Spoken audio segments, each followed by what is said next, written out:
She didn't reject her baby. She just didn't know the baby was hers.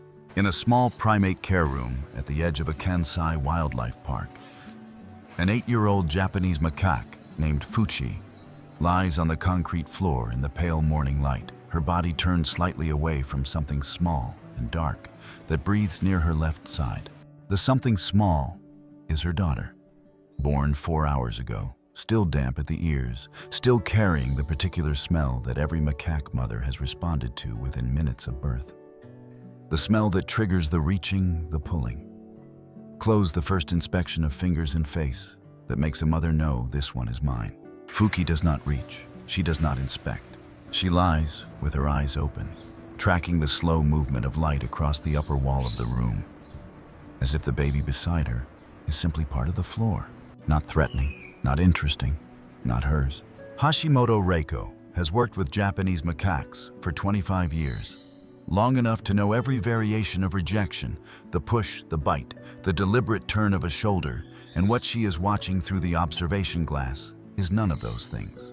She watches Fuchi's face for a long time before she allows herself to understand what she is not seeing. There is no recognition there. Not suppressed, not delayed. Absent. Fuchi's first 3 births had followed the same pattern, and Hashimoto had been present for all of them. She remembered the second one most clearly, a January morning 3 years ago. The delivery room cold enough that her breath showed Fuchi bearing down in the corner she had always preferred. And then the infant arriving, and Fuchi gathering it against her chest in the same motion, continuous and unhurried. Within the first 2 minutes, she had bent her face low over the infant's head and begun to groom each small stroke of the fingers. Not hygiene, but recognition, a way of learning the precise shape of a body that was now separate from her own. By the 4th hour, the infant had been nursing. By the end of that first day, Fuchi had memorized her the way all macaque mothers memorize their young, through the palms, through the nose, through the particular pitch of a cry. She had been across 3 pregnancies, a mother who knew exactly what she was doing. This is her 4th pregnancy. And the infant on the floor beside her is Meiru. Meiru weighs approximately 340 grams and has the slightly oversized ears and compressed face of a newborn who has not yet grown into herself. And she moves with the effortful urgency of a creature whose entire body is organized around a single need: find warmth and hold on to it. She moves toward Fuchi. Fuchi does not shift away. She simply remains where she is present in the room, absent from the moment, while Meiru's small hands find the edge of her mother's arm and grip it, finding no response in the muscles beneath the fur, no reciprocal pull, no arm coming around to complete the thing that Meiru's body is already halfway through doing. Meiru holds on anyway. For a long time, she simply holds on. The care room smells of cedar shavings and the faint mineral sharpness of the building's water pipes, and the light through the high, narrow window above the east wall moves across the floor in a band that is pale yellow at dawn and becomes white and then gray as the morning advances. In that light, Fuchi lies still, and Meiru moves, and the distance between them closes and is never quite closed. Hashimoto watches from the other side of the observation glass, her shoulder against the doorframe. Her weight settled in the particular way of someone who has decided not to move for a while. She has been watching since the delivery. She has eaten nothing since the previous evening.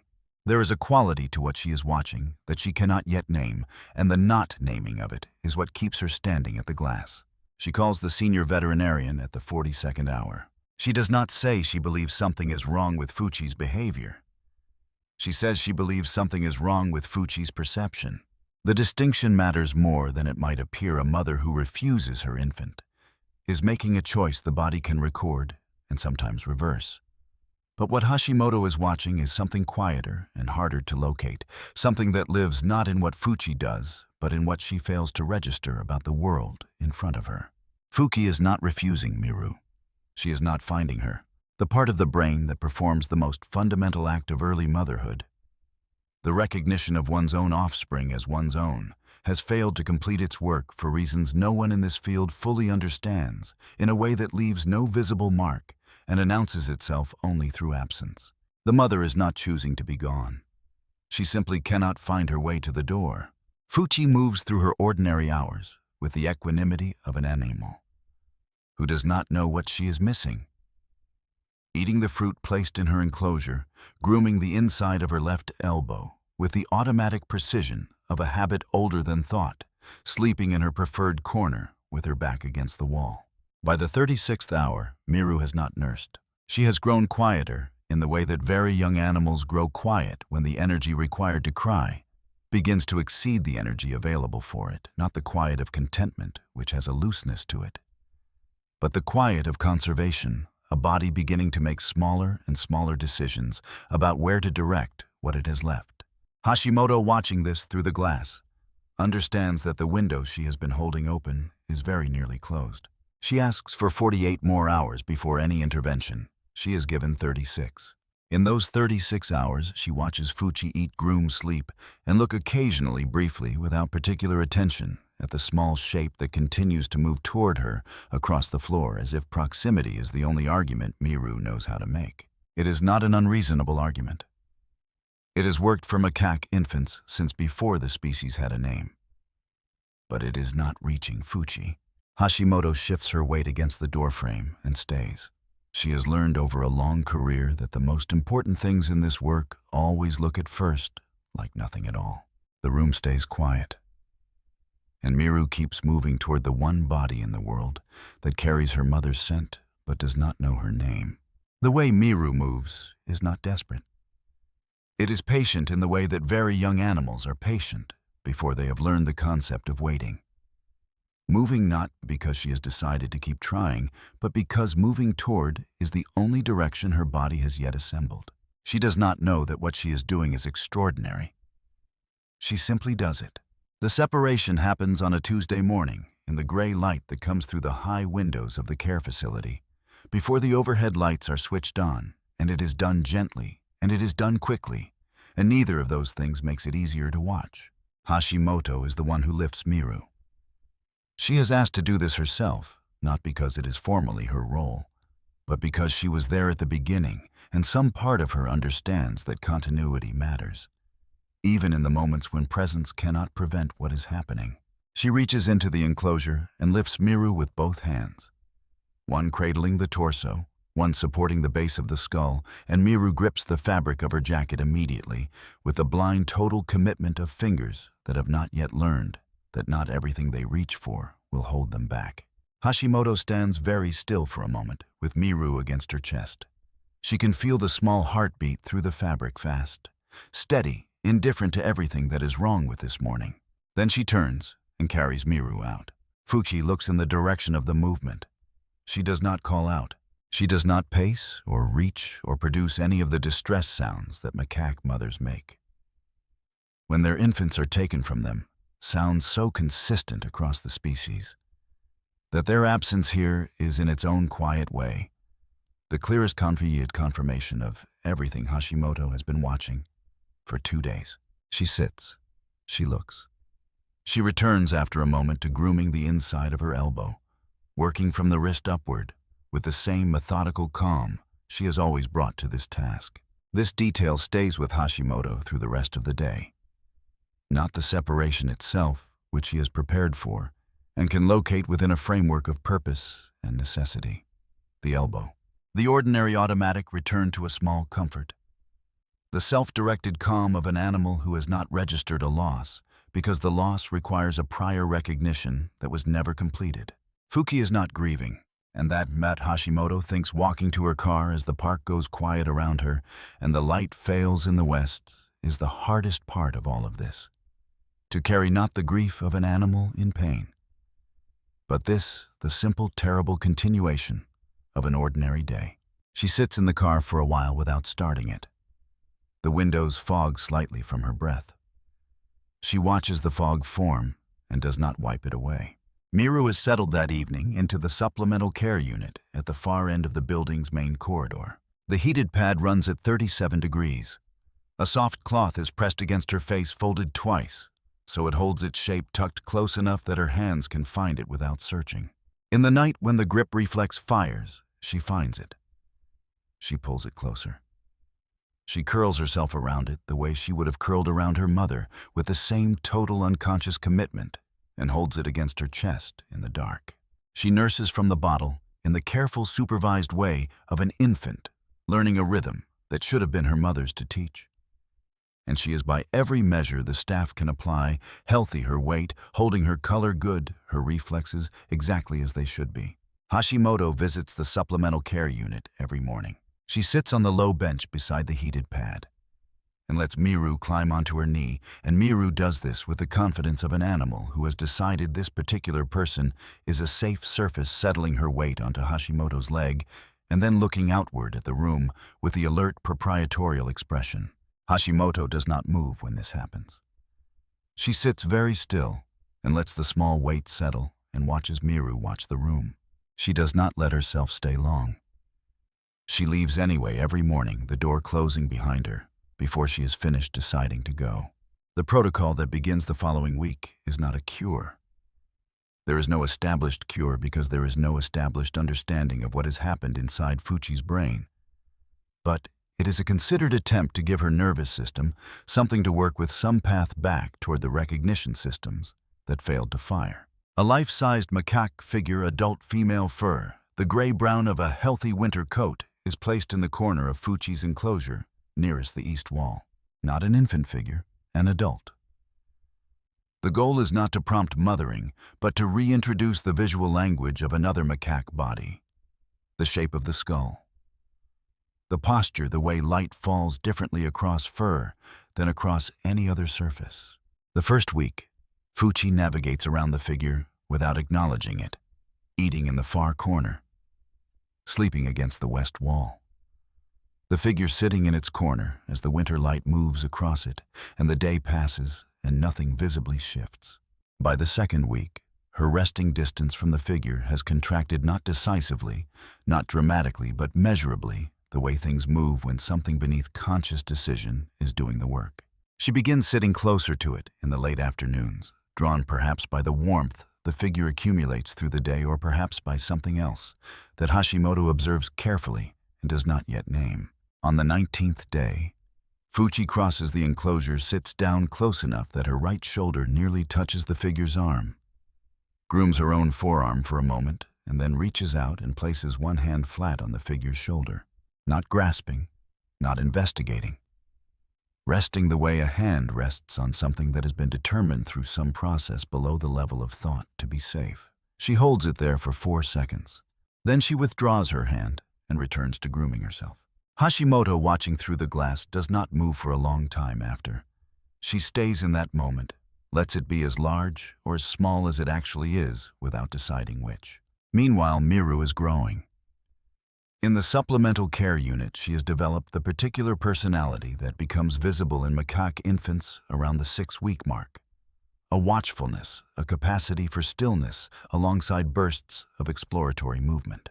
She has favorites among the staff and communicates this through the quality of her alertness when certain people enter the room, a particular settling in the body, a willingness to be still in certain arms that she does not extend to others. She is building a life from the materials available to her, the way all creatures build lives. Not from ideal conditions, but from actual ones, finding in the actual conditions enough to continue with. The months pass, the way long, slow work passes, not in events, but in the accumulation of small things, each one almost nothing on its own. Fuchi begins grooming the figure regularly. By the second month, brief sessions, never prolonged, but present and consistent, the way small habits establish themselves. By the third month, she is sleeping against it on the coldest nights, her back curved into the space between the figure's arm and torso, her breathing slow and even in the rhythm of deep sleep. Her coat regains its density, catches the winter light evenly across the shoulders. She eats well. She moves through her social group with the ease of an animal returning to herself. What she is watching is not a return, Hashimoto thinks on one of the mornings she stands at the glass and watches Fuchi sleep. It is something new moving in the direction of something old. And how far they still are from each other is not a distance she has an instrument to cross. 4 months and 11 days after Meiru's birth, the morning arrives for which Hashimoto has spent 2 weeks preparing, and the preparation has been mostly internal. The slow work of releasing what she hopes for and settling instead into what she does not know. It is not a reunion. She has been careful with that word, catching it whenever it appears in her thinking and setting it aside, because a reunion requires both parties to have something to return to, a shared place in memory that can be found again, and whether that place exists inside Fuchi is precisely what no one knows. What is being attempted is something more honest than a reunion, and in its honesty, harder to hold two animals in the same moment with everything between them still open. The observation room smells of cedar and cold pipe water. The same smell as the room where Meiru was born, and the morning light comes through the east windows at a low angle that makes the glass briefly visible as a physical thing, refracting the early light into a thin line of color along its lower edge. Hashimoto lifts Meiru from the heated pad and holds her close for a moment before they go. Meiru presses her face briefly against the side of Hashimoto's neck, the small habitual gesture she has made every morning for weeks, checking the familiar warmth before orienting toward whatever comes next. Then she lifts her head and looks outward. Ready. Hashimoto carries her down the corridor. Meiru rides against her chest with the easy confidence she has developed over 4 months of being carried by people who know how face-oriented outward hands resting loosely against the fabric of the jacket. Fuchi is already in the enclosure when they enter the observation room.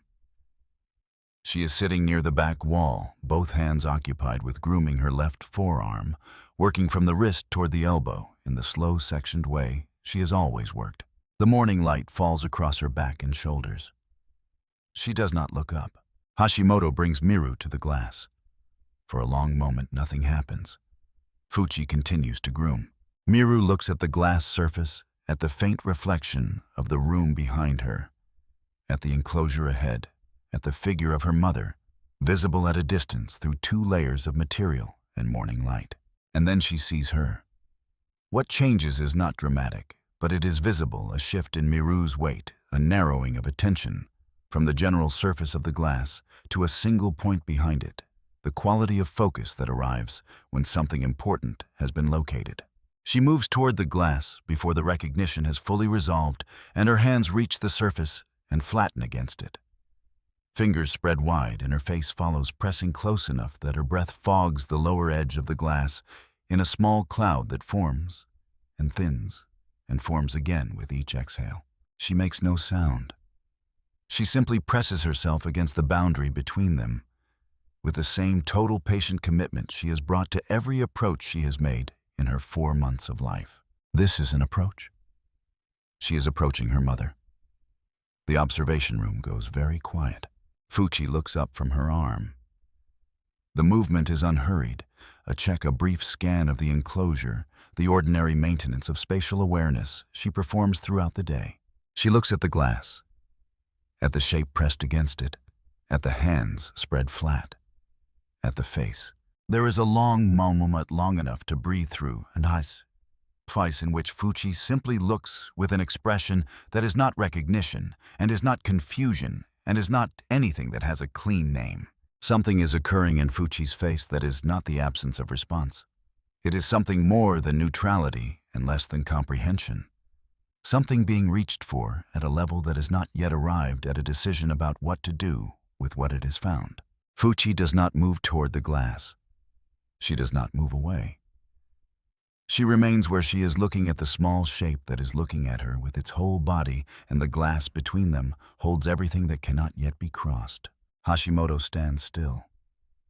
She has spent a career learning when stillness is the only honest response, the stillness of a witness who understands that her presence at the edge of this moment is itself part of it. Meiru does not move from the glass. The cloud her breath made has stopped forming as the glass warms to the temperature of her face.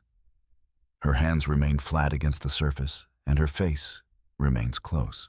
She sits down, eventually lowering herself without releasing the contact between her face and the glass, adjusting her weight onto her heels, settling her hands more comfortably against the surface, the particular adjustment of someone making a vigil comfortable. Her cheek rests against the glass. Her eyes stay open. She continues to look at her mother.